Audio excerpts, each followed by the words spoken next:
J'ai acheté cette vieille caméra des années 80 pour seulement 15 € en vide-grenier. Et dans cette vidéo, on va voir si elle fonctionne, si on peut enregistrer avec, car spoiler, tu peux pas mettre de carte SD à l'intérieur. Et si tout se passe bien, on essaiera même de tourner un court-métrage avec. Ouais bon, juste en disant ça, tu sens l'idée de merde. Mais bon, avant ça, je te laisse voir l'engin que j'ai acheté. Bon, pour l'anecdote, je l'ai acheté au vide-grenier de mon village pour seulement 15 €. Après, la famille m'ont dit qu'ils l'ont trouvé au fond du grenier et ils savaient absolument pas si ça fonctionnait encore. Donc oui, j'ai pris un petit risque, mais sinon c'est pas drôle.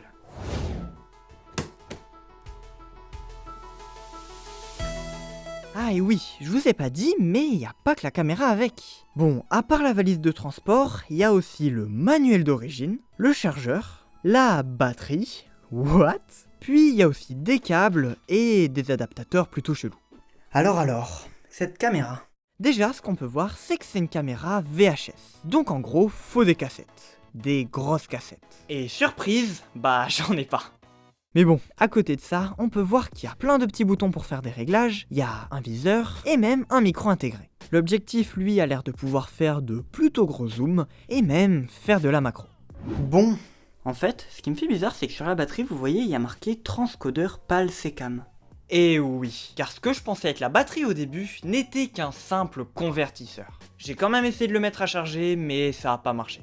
J'ai tout fouillé et j'ai pas trouvé d'autres batteries. Par contre, j'ai vu qu'on pouvait brancher le chargeur directement à l'arrière de la caméra. Donc au moins, on va pouvoir tester comme ça. Ok, non, pour l'instant, il n'y a rien. Peut-être si j'appuie sur le bouton on. Non. Oh, oui, il y a une LED. Attendez.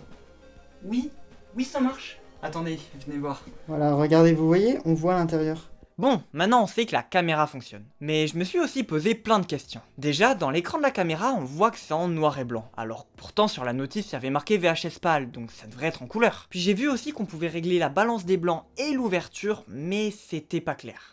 J'ai donc pris le temps de lire la notice pour essayer de comprendre tout ça. Et justement, en regardant le manuel, j'ai été très surpris de voir à quel point il était bien fait. Tout est super bien expliqué, il y a des petits dessins à droite à gauche et wow! On peut vraiment faire des choses avec cette caméra. Bon, regardez, déjà va falloir que je fasse la balance des blancs en mettant l'espèce de petit capuchon là juste devant l'objectif. Mais le plus intéressant, c'est qu'on peut afficher ce que voit la caméra directement sur une télé. J'ai un petit peu regardé et j'ai vu que pour faire ça, il fallait simplement connecter la télé au chargeur de la caméra.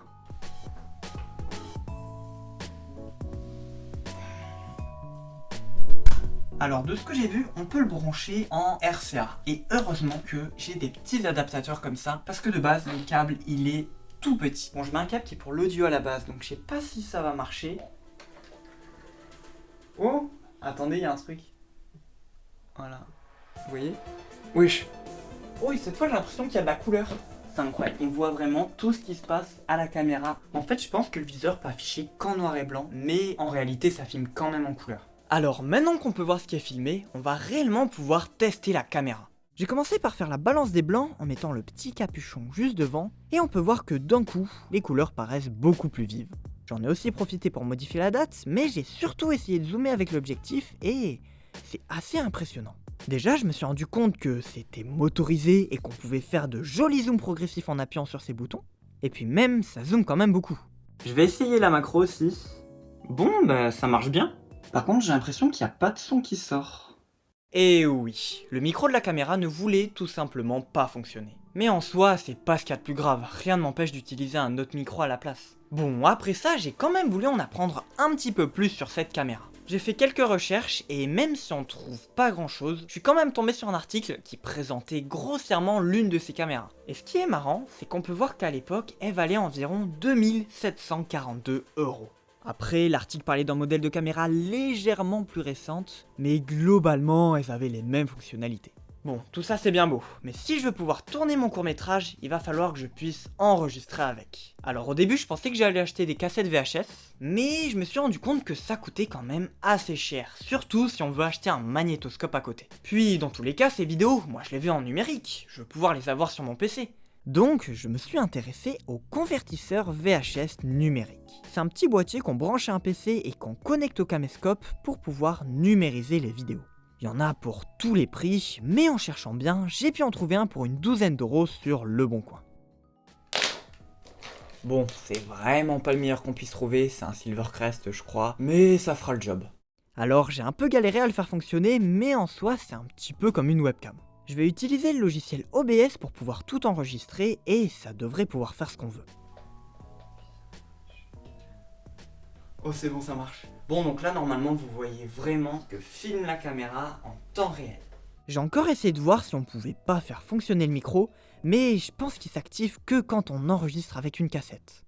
En tout cas, même si l'installation est complexe, ça fonctionne et on va enfin pouvoir commencer notre tournage. Alors faut quand même faire gaffe vu que la caméra va rester branchée en permanence avec le PC qui enregistre à côté, mais je pense quand même qu'on peut en faire quelque chose.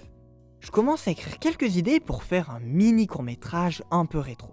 Bon, je viens de trouver un truc qui est vraiment pas trop mal. Alors je vais pas vous spoiler non plus puisque vous verrez le résultat à la fin de la vidéo, mais on va enfin pouvoir commencer à tourner.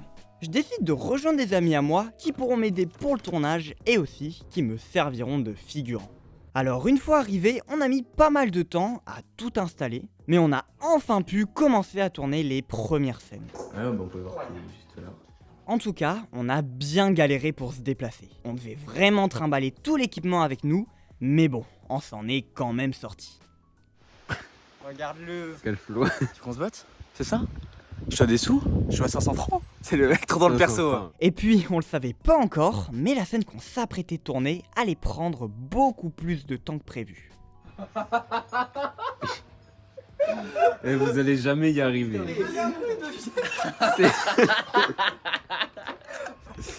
Wesh.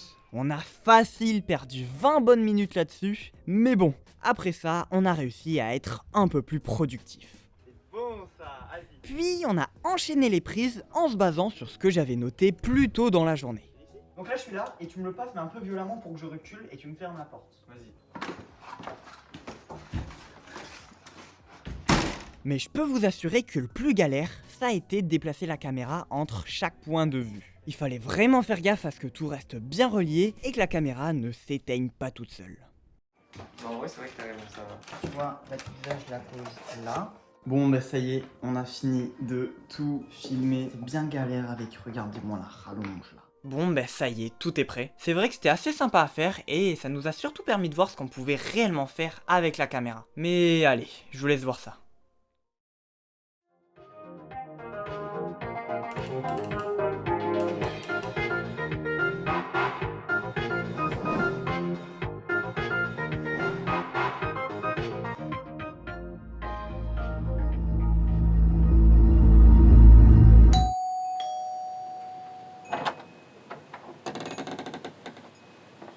Bonjour, j'ai une pizza à 4 fromages pour vous. Ça fera 10 francs. Mais vous êtes sûr que c'est bien ici? Oui, oui, allez-y, prenez-la. Non mais je vais pas payer une pizza que j'ai pas commandée. On m'a passé 100 francs pour te filer cette pizza. Donc maintenant, tu vas la prendre.